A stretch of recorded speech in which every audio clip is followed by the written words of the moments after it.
The events of Agatha All Along Season 1, Episode 5, pushes the series into darker and more intense territory, blending themes of betrayal, power, and identity with a tone of suspense and mysticism.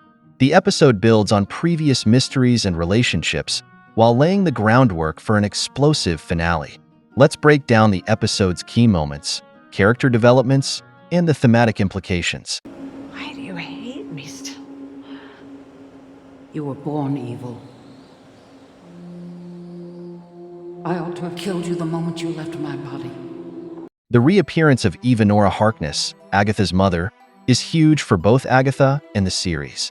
Evanora, who was first introduced in WandaVision, is a looming figure in Agatha's life, representing the burdens of her past, one steeped in betrayal and guilt.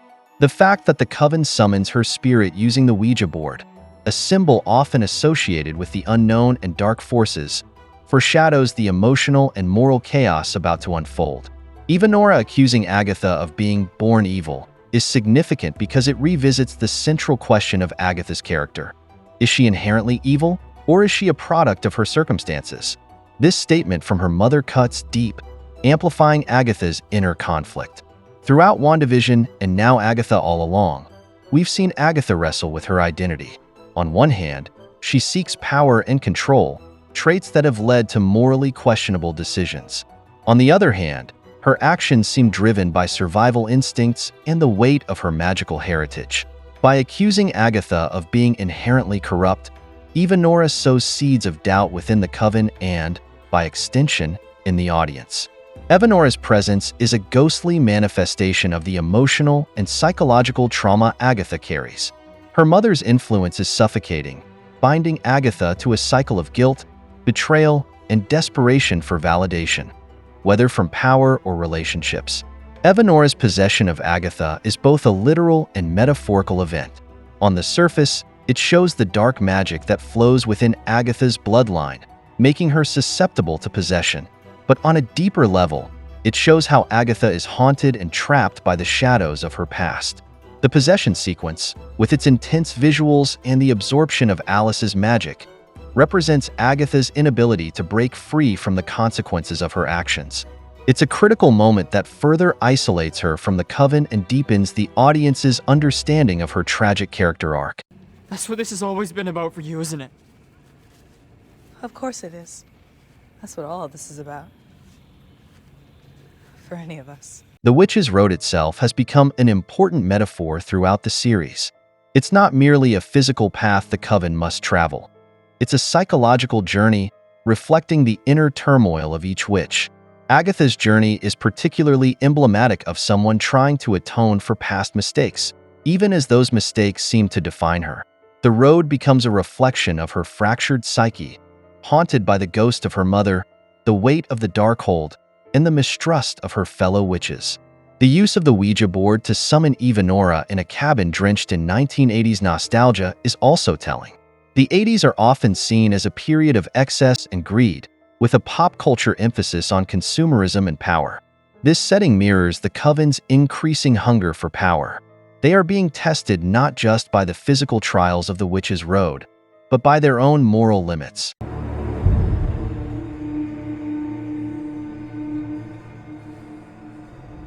You're so much like your mother. The reveal that the teen is Billy Kaplan, the reincarnated son of Wanda Maximoff, is one of the biggest payoffs in this episode.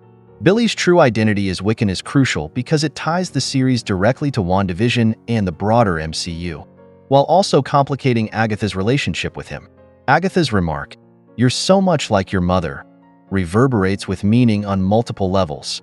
Firstly, it establishes Billy's immense potential as a powerful magic user, echoing Wanda's journey. The blue crown of magic that forms on his head is a clear nod to Wanda's own Scarlet Witch tiara. This visual cue creates a parallel between mother and son, suggesting that Billy's destiny may closely mirror Wanda's, one filled with power, but also with tragedy and sacrifice. The imagery hints at the duality of Billy's powers, much like his mother's, capable of both immense creation and destruction. Thematically, Billy's arc is about inheritance, both of power and of the burdens that come with it. Wanda's legacy casts a long shadow over Billy, and while he may possess her abilities, he also inherits her moral struggles.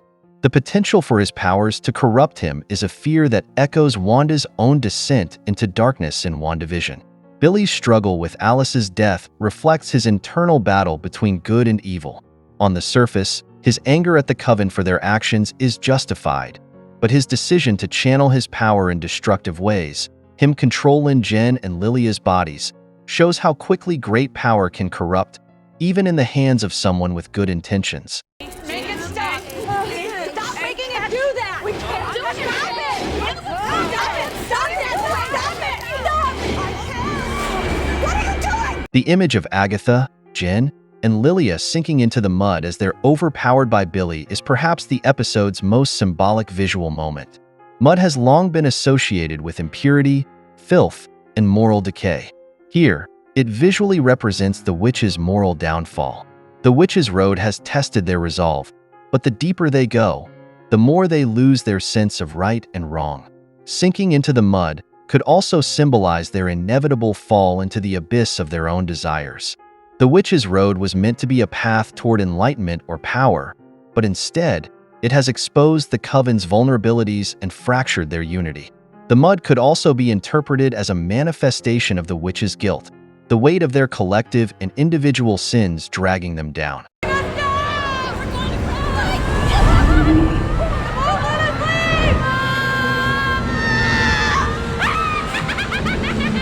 Rio Vidal's mysterious absence during the climactic moments of the episode raises suspicions about her true identity.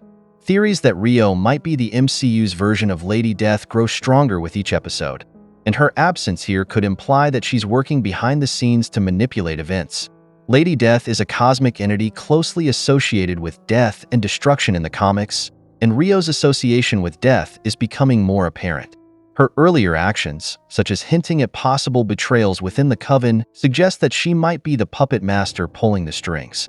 If she truly is Lady Death, Rio's role in the story could expand dramatically, positioning her as a central antagonist moving forward.